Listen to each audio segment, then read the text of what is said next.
마태복음 1장 18절에서 25절까지의 말씀, 이 말씀을 저 여러분이 번갈아가며 교독하겠습니다. 제가 먼저 읽겠습니다. 예수 그리스도의 나심은 이러하니라. 그의 어머니 마리아가 요셉과 약혼하고 동거하기 전에 성령으로 잉태된 것이 나타났더니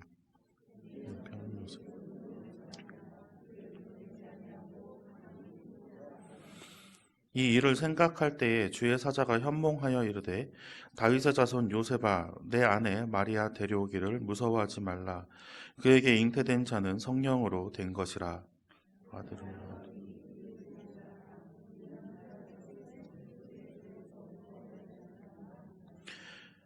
이 모든 일이 된 것은 주께서 선지서로 하신 말씀을 이루려 하심이니 이르시되 보라, 처녀가 잉태하여 들으라 하시고. 이걸 번역합니다. 요셉이 잠에서 깨어 일어나 주의 사자의 분부대로 행하여 그의 아내를 데려왔으나 아들을 낳기까지 동침하지 아니하더니 나음의 이름을 예수라 하니라. 아멘. 네, 이제 대림절 둘째 주를 지나고 있습니다. 대림절이 이제 시작되면 교회에서는 크리스마스 트리가 점등이 되고요. 그리고 또 알록달록한 장식들로 이제 예수님의 오심을 기뻐하는 준비를 시작합니다. 이렇게 생겼지만 저는 서울이 고향입니다. 맨날 이제 선배들이 거짓말하지 말라고 하셨는데, 저는 서울에서 태어났습니다. 그래서 서울에 참 잊지 못하는 풍경. 제가 이제 우리 집사님하고도 맨날 매번 이제 매해마다 얘기하는데, 크리스마스 시즌이 되면은 저는 꼭 예전에는 명동 신세계백화점을 갔어요. 거기가 우리나라에서 제일 멋있는 크리스마스 트리가 있습니다. 거의 매년 막 어마어마한 돈을 투자해서 그 신세계백화점 회장님이 그렇게 우리가 최고여야 한다는 자부심을 가지고 트리를 이렇게 기획을 하고 제작을 한다고 해요. 그 트리를 바라보는 그 마음이 일반인들, 그냥 교회를 다니지 않는 비그리스도인들과 우리의 생각이 아마 다르리라 확신을 합니다. 성탄절을 기다리면서 크리스마스 트리를 바라보며 우리는 오실 예수님을 기다리는 마음을 가지고 있을 것입니다. 저는 그 마음이 소망이 되었으면 합니다. 오늘 말씀에서 소망과 임마누엘에 대해서 우리가 나눠보려고 하는데요. 이 소망과 임마누엘, 우리가 정말 교회가 아니면 웬만큼 듣기 어려운 단어들입니다. 그런데 이 단어들이 과연 이 우리의 삶 속에서, 그리고 그리스도인들에게 어떠한 의미로 다가오는지 우리가 한번 은혜를 나눠보고자 합니다. 첫 번째는 소망입니다. 소망이라고 하는 것, 그 사전적인 의미를 찾아보면 어떤 일을 바람 또는 그 바라는 대상이라고 합니다. 하지만 모든 일에 뭘 바란다고 해서 내가 저것을 소망하네 라고 하진 않죠. 내가 찬물을 마시는 걸 소망한다 하는 사람은 없죠. 그냥 물 한 잔만 줘봐 이러죠. 그렇죠? 뭐 떡볶이를 한 10년 안 먹었으면 난 떡볶이를 소망하고 있어 라고 이야기를 할지도 모르겠습니다만, 소망이라는 그 단어를 쓴다라는 의미는 조금 더 간절한 곳에 사용한다는 것을 우리가 알 수가 있습니다. 또 성경에 나와 있는 이 소망이라는 것, 어떤 거냐면 믿음과 신뢰를 가지고 하나님을 의지하는 것이라고 성경에 기록되어 있습니다. 로마서 15장 13절의 말씀입니다. 우리 한번 같이 읽어보겠습니다. 소망의 하나님이 모든 기쁨과 평강을 믿음 안에서 너희에게 충만하게 하사 성령의 능력으로 소망이 넘치게 하시기를 원하노라. 아멘. 믿음 안에서 너희에게 충만하게 하사, 어떤 걸요? 소망을요. 내가 간절히 원하고 바라는 것을 믿음 안에서 넘치도록 채워주신다라는 거예요. 자, 소망이라는 것은 그러면은 무엇이 전제가 돼야 됩니까? 믿음이라는 것이 전제가 돼요. 내가 신앙이 있어야, 내가 믿음이 있어야 소망할 수가 있는 거예요. 하나님을 바라보면서 내가 간절히 원하는 것이 있다라고 하면, 아, 나한테 신앙이 있구나, 나한테 믿음이 있구나 생각할 수 있는 거죠. 내가 믿음이 없는 대상한테 어떻게 소망을 할 수가 있습니까? 의심이 들잖아요. 사람과 사람끼리의 관계에서 절대적이지 않은 이유가 바로 그것입니다. 사람한테 소망을 두었다가 상처를 받는 이유도 바로 이것이에요. 완전하지가 않거든요. 절대라는 표현을 쓸 수 있는 대상은 우리는 하나님이기 때문이에요. 자, 이 소망, 이제 신약성경으로 넘어와서 예수의 이야기를 할 때에 왜 예수가 소망일까? 구약 성경에 숱하게 많은 메시아에 대한 선지자들의 이야기들이 있습니다. 하나님께서 약속을 하셨고 선지자의 입을 통해서 선포를 하셨어요. 이사야 7장 14절의 말씀을 우리가 한번 같이 읽어보겠습니다. 그러므로 주께서 친히 징조를 너희에게 주실 것이라. 보라, 처녀가 잉태하여 아들을 낳을 것이요 그의 이름을 임마누엘이라 하리라. 아멘. 또 오늘 제가 읽었던 말씀이죠. 미가 5장 2절의 말씀입니다. 다시 한번 읽어볼까요? 베들레헴 에브라다야, 너는 유다 족속 중에 작을지라도 이스라엘을 다스릴 자가 내게로 나올 것이라. 그의 근본은 상고에 영원에 있느니라. 아멘. 예수 그리스도의 나심이 태초부터 정해져 있었다라는 거예요. 상고부터 그의 존재가 있었다라는 거예요. 그리고 영원에 이르기까지. 근데 이런 말씀들을 막 주시는데 그들이 살아있을 때, 이 예언자들이 살아있을 때 성취가 되었습니까? 아니죠. 숱하게 많은 세월이 흘러갑니다. 선지자 이사야, 미가 또 다른 선지자들을 통한 이 예언의 말씀들을 들으면서 아마 이스라엘은, 이 유대인들은 분명히 메시아가 오실 것이다 라는 확신을 가지고 기다리기 시작합니다. 그게 소망이겠죠. 그런데 문제가 있어요. 하나님께서 언제 온다고 얘기를 해주시면 좋겠는데 말씀을 안 해주십니다. 내일 갈게. 우리 약속하잖아요. 이제 내일 몇 시에 만납시다. 우리가 회의가 아침에 내일 아침에 아니면 주일날 몇 시에 있습니다 라고 이야기하면 그때 있구나. 그럼 그때 맞춰서 우리가 준비를 해야 되겠구나 라는 것이 있는데, 약간 조금 이제 좀 고약하신 분들은 금방 갈게 라고 이야기를 하시죠. 그러면 어떡하지 막 그러면서 막 치워놔요. 안 와요. 정리해놓고 막 올 만반의 준비를 다 하고 있는데 이제 안 오세요. 이제 나오나 저제 나오나 전화를 해봤더니 전화도 안 받으시고 어떡하나 막 이러고 있다가 참지 못하고 화장실을 딱 갔는데 그때 전화 오죠. 어디 갔냐?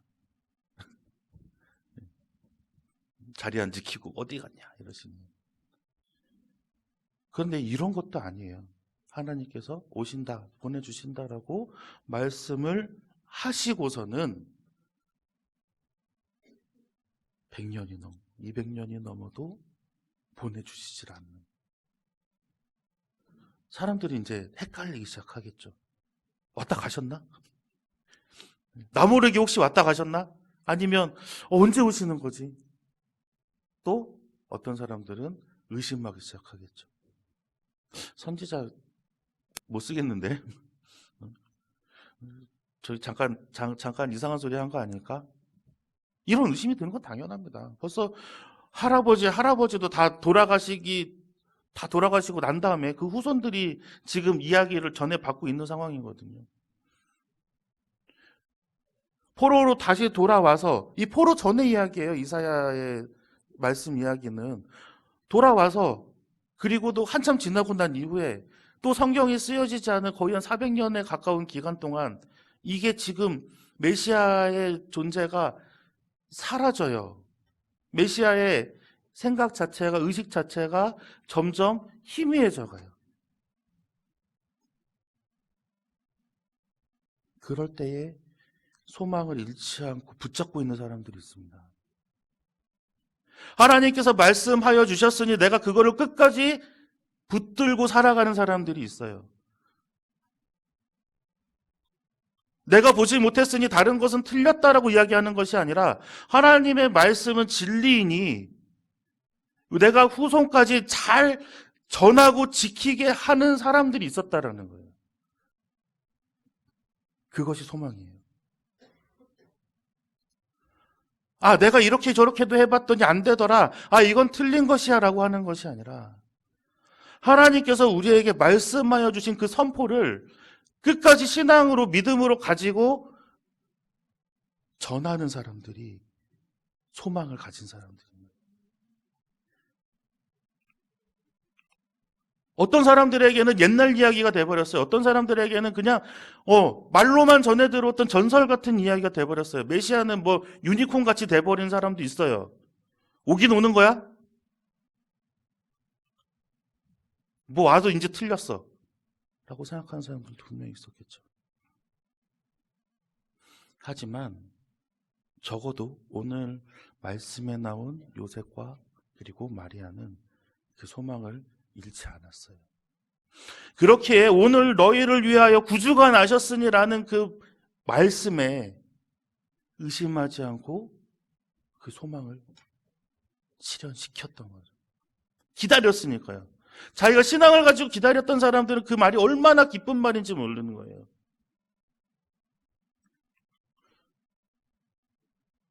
요셉과 마리아가 이제 결혼을 약속한 사이입니다. 그런데 마리아가 덜컥 임신해버렸어요. 현실 같으면 어떻게 합니까? 난리가 나죠. 양쪽 가족들이 막 들고 이렇게 싸워야 될 분위기 아니에요. 마리아는 얼굴도 못 들고 다닐 만한 상황이에요. 그런데 천사가 나타나서 모든 상황들을 설명합니다. 요셉은 의심 한 번 하지 않고 마리아를 데려와요. 어떤 소망이기에? 메시아에 대한 소망이 있었던 거죠. 메시아에 대한 믿음이 확고했었던 거예요. 마태복음 1장 25절의 말씀입니다. 우리 한번 같이 읽어보겠습니다. 아들을 낳기까지 동침하지 아니하더니 나음의 이름을 예수라 하니라. 아멘. 이 천사의 말을 듣고 메시아구나. 그때부터 선지자의 말씀부터 전해왔던 메시아가 이제 드디어 오시는구나 라고 생각하고 아내를 데리고 와서 그 아이를 낳아 키웁니다. 그 소망이 이제 결실로, 현실로 맺혀지는 순간이죠. 요셉은 분명히 메시아의 소망이 있었던 사람이에요. 그 소망은 믿음이 뒷받침되지 않으면 지속될 수가 없어요. 내가 신앙이 있어요. 내가 믿음이 있어요. 근데 내가 그 믿음을 가지고 있는데 소망이 없는 사람은 볼 수가 없어요. 하지만 소망이 있는데 믿음이 없는 사람들은 그 소망이 금방 끊어져 나가요. 어떠한 잘못에, 또 어떠한 환경에, 또 다른 기타 여러 가지들 것 때문에 내가 그 믿음이 없기 때문에 너무나도 얇고 너무나도 쉽게 끊어져 버리는 그 소망의 줄은 그런 것들에게 쉽게 휘둘리게 되어버립니다.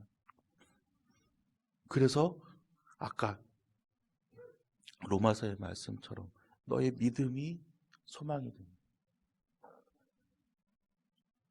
그 믿음이 하나님을 향한 확신이 된다라고 하면 그 믿음이 막 믿음의 소망들이 내 안에 가득 넘쳐져서 하나님을 향한 확신이 된다라고 하면 그때 비로소 메시아가 보입니다. 그때 비로소 이 땅에 오신 예수 그리스도의 모습이 나타나요. 그때야 비로소 이 땅에서 밟고 다니신 그곳들의 의미를 깨달을 수 있어요. 그 소망을 우리는 항상 마음에 새겨야 할 것입니다. 그 전에 우리의 신앙, 우리의 믿음이에요. 전혀 의심하지 않는 우리의 확고한 믿음이 그 소망을 단단히 연결시켜 줄 것입니다. 두 번째로는 임마누엘입니다. 이상한 글자도 많이 있고요. 히브리어 헬라어 글씨인데요. 마태복음 1장 23절의 말씀을 우리가 한번 같이 읽어보겠습니다. 보라, 처녀가 잉태하여 아들을 낳을 것이요 그의 이름은 임마누엘이라 하리라 하셨으니 이를 번역한즉 하나님이 우리와 함께 계시다 함이라. 아멘. 이 전장 이렇게 넘겨주시면 임마누엘 뜻이에요. 하나님이 우리와 함께 계시다. 이 말 얼마나 참 막 힘이 되는 말 아닙니까? 하나님이 우리와 함께 계시다. 임마누엘. 우리와 함께 계시는 하나님. 두려울 것도 없죠. 겁낼 것도 없죠. 또 패할 것도 없습니다. 하나님 우리와 함께 계시는데요. 하나님의 임마누엘 사건 성경에서 어떻게 나왔을까요? 아까 아동부 애들한테 이렇게 달란트 주면서 질문했더니 애들이 제법 대답을 잘해요. 첫 번째는 에덴 동산에서 함께 계셨습니다. 에덴 동산에서 인간의 죄로 말미암아 이제 쫓겨났어요. 쫓겨남에도 불구하고 하나님께서 그들을 다시 불러요. 시내산에서 성막을 짓게 하시고 그 성막 가운데 또 하나님이 함께 하셔요. 또 죄를 짓습니다. 그 죄악된 행동으로 말미암아 예루살렘 성전이 침탈당해요. 무너지죠. 하나님이 이제 더 이상 함께 할 수 없어 영이 떠나가십니다. 그러면서 선지자를 통해서 또 무엇을 얘기하세요? 메시아를 얘기하시잖아요. 오늘 말씀에서처럼 처녀가 잉태하여 아들을 낳을 것에 그의 이름은 임마누엘이라 하리라. 이게 세 번째 임마누엘입니다. 마지막 임마누엘은 뭘까요? 마가의 다락방에서 성령님 우리한테 보내주신 거예요. 아직도 하나님께서는 우리와 임마누엘 하고 싶어 하시는 거예요. 우리가 싫어서 도망 다닐 수는 있습니다. 얼마나 하나님은 인간들을 향한 사랑이 넘치십니까? 그렇게 잘못해서 쫓겨나고 또 내팽겨 치더라도 하나님께서는 우리를 향해서 계속 함께 하고 싶으셔서 자신의 있는 모든 수단과 방법을 동원해서 우리와 함께 있으려고 하세요. 왜 그럴까요? 요한일서 4장 10절의 말씀이에요. 우리 한번 같이 읽어보겠습니다. 사랑은 여기 있으니 우리가 하나님을 사랑한 것이 아니요 하나님이 우리를 사랑하사 우리 죄를 속하기 위하여 화목 제물로 그 아들을 보내셨음이라. 아멘. 이 요한이 이렇게 고백을 해요. 화목 제물로. 하나님의 아들인데 제물이라고 얘기를 합니다.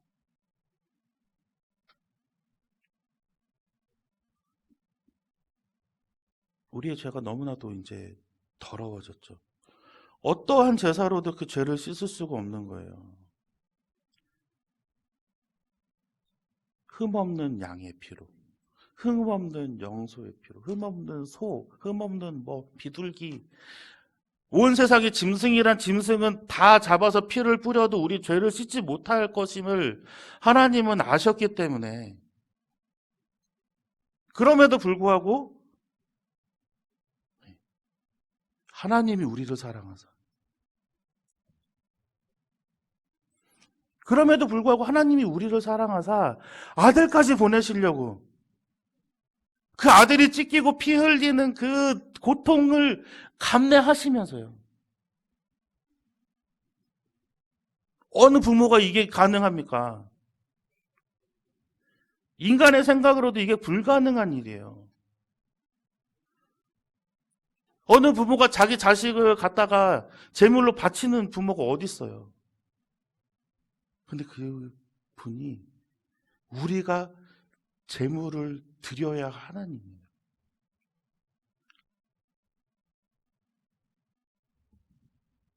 그 사랑이에요. 그냥 얄팍한 사랑이 아니에요. 내가 너 사랑해. 아, 내일은 다음날 봤더니 조금 덜 사랑하게 생겼네.